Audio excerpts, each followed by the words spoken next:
Hi there, this is John Hyman from Commercial Real Estate Online. In this particular program, I'd like to talk about market knowledge and how you can use market knowledge to fast track your career in commercial real estate brokerage today around the world in your town or city. It is an exceptional industry. It requires knowledge, persistence, and consistency over time, but the rewards are many for those agents and brokers that get their daily life and activities under control. So let's look at this a little bit further. There are pressures and changes in your property market, things that happen throughout the year, and you have to be aligned and aware of those things as they do occur. So let's look at some of those for you. The first point, in this commercial property market, there are so many pressures and changes going on at any one time with property prices, rents, and property availability. So taking that first point, that means that you really do need to know what's going on with the deals, the transactions, the activities, the properties coming on market, what people are asking, and of course, what is actually achieved when it comes to the transaction. In the second point here, the local commercial real estate agent has to stay on top of market trends and activities to win listings.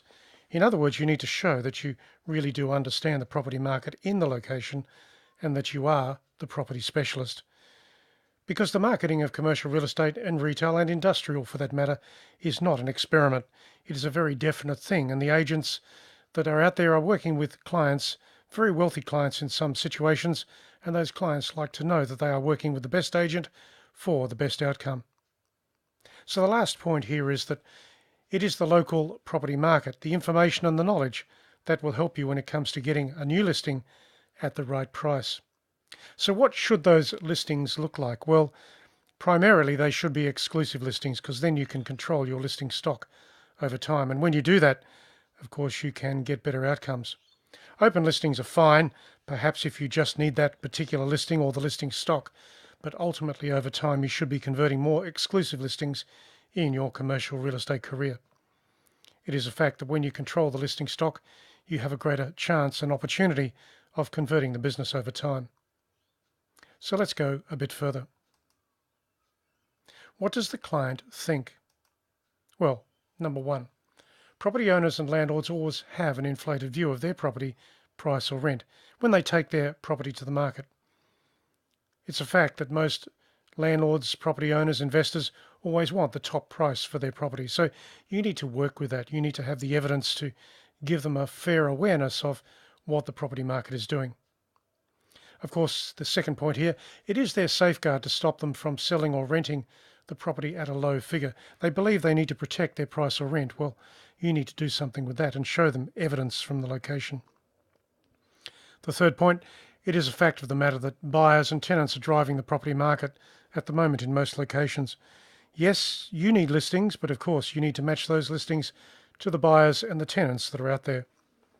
So, these buyers and tenants, they all have the leverage when it comes to putting in an offer and closing on a property transaction or deal. You can work with that. You can bring the parties together. You can take the listing, the strengths of the listings, and match them into the buyers and the tenants that are looking in your location, whilst you are conditioning the seller, the owner, the investor of the property, perhaps the landlord, depending on whether it's a sale or lease scenario. So positioning, conditioning are parts of what you do. Understanding what the client thinks, you need to work through that formula. Let's go a bit further. Market facts are evidence.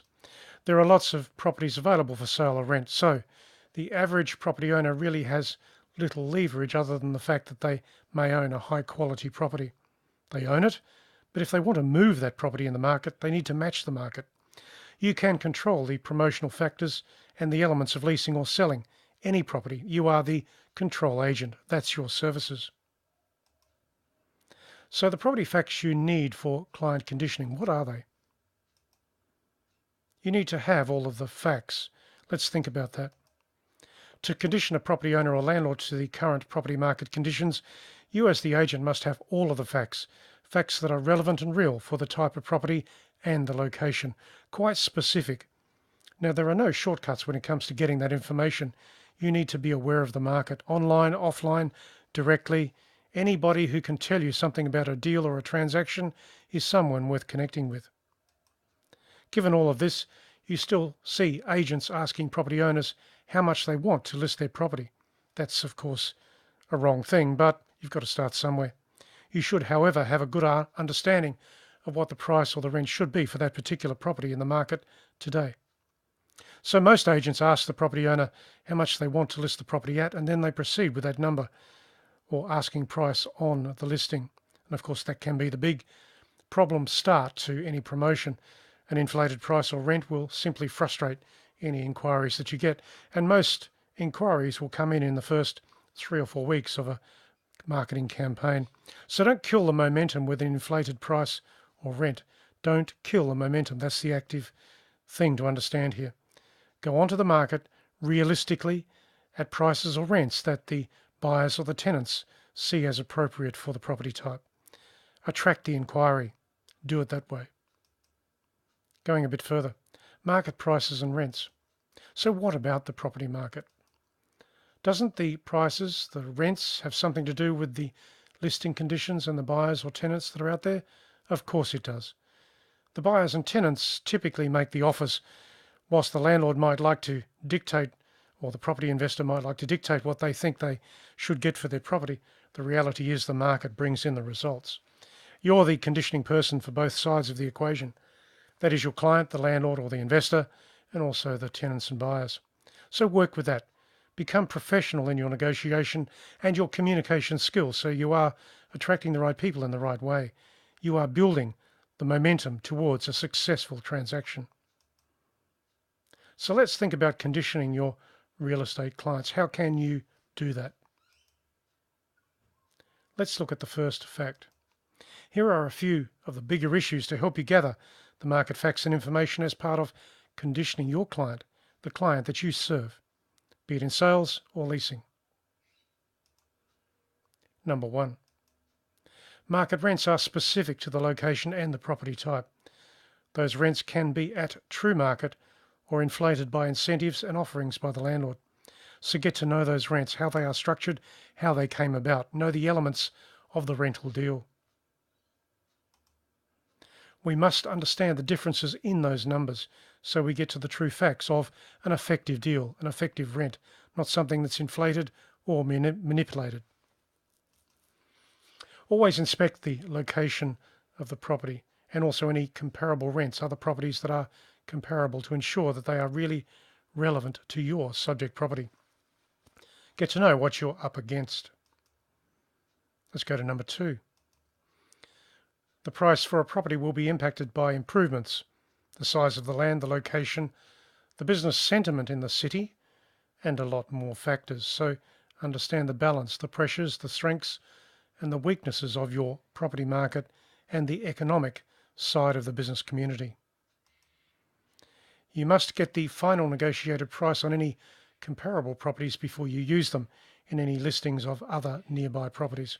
So understand the comparables, get them right, get the facts, and then you can use them in your discussions with your client. So when you get the final price, check out the property to see if it is really comparable to other things that are out there and what the differences may be. Yes, it might be the best property in the location, therefore it could be the best price. If that's the case, make sure you have your answers ready. So let's go to number 3. Get to know the levels of acceptable property outgoings locally within the property types and the location. Now, the outgoings are called different things in different locations around the world, but they are the costs to operate, own and run the property. And in many situations and circumstances, those outgoings are recoverable under the terms of the particular leases with the particular tenants. Of course, you need to read those leases to understand what is recoverable in each circumstance. But I go back to the point. Get to know the levels of acceptable property outgoings locally within property types and locations. With all of that, you need to know that if the property has high outgoings for what it is, that it may be very difficult to market, indeed very difficult to sell or lease. So going a bit further, outgoings will have an impact on rent types, sale prices and leasing strategies. The outgoings, as I said before, are those costs to operate the property, to own it, to occupy it. Let's go to point number 4. Property zonings and new property developments will impact interest and inquiry locally. So is it a good precinct? Is it a prime precinct? It is something that the tenants or the investors like to occupy properties and own properties within. Get a copy of the planning regulations as they apply to the property, the zone and the precinct. Understand what's going on within the precinct. Understand the limitations that apply with the different property zonings, be it industrial, office or retail. There will always be limitations, different limitations applying to the different property types in the different precincts. Number 5 is check out the property developments, the new ones coming up in the area. Now, when they come into the market, they will impact supply and demand for space. So saying all of that, new property developments can take some time to come into the market because they need to go through an approval process. But check out the Planning Approvals Committee or Board at least monthly in your location, your town or city. Review the minutes of the committee and their planning approvals that are going through at the moment so you can prepare yourself for any pressures of price or rent driven from a new property coming into the market that may be of exceptional quality. Number 6, monitor the number of properties for sale or lease. You can do that off the internet. You can do it weekly on a weekend over a few cups of coffee. That will help you know the time on market in each case and the properties that are moving and those that are not. There will be reasons behind why some properties are not moving and others are attracting interest. And of course, some properties will stay on the market for a very long time. Try and understand why that is the case, because that is something you may be able to use or avoid when it comes to another property listing in your location. Point number 7. The rate of inquiry for properties to lease or buy will change regularly, and that is seasonally throughout the year. From summer through to autumn, through to winter, spring, and also summer again, there'll be changes. Seasonal holidays also impact the overall inquiry for property. So understand when you're taking a property to the market and that the seasonal holidays won't impact inquiry. Each year there will be predictable patterns to that level of inquiry. Get to know what it is within sales and leasing, within retail, office and industrial. So get to know those patterns. Going to the final point here, you need to understand things. You are the broker or the agent. When you really understand the property market locally, you develop a confidence and a drive that will help you convert more quality listings. And in this property market, that is exactly what you want. You want the listings to shape the inquiry and quote multiple properties when it comes to a particular situation of occupancy, investment sale, investment purchase. Understand what's going on out there. Understand the local property market, the prices, the rents, etc.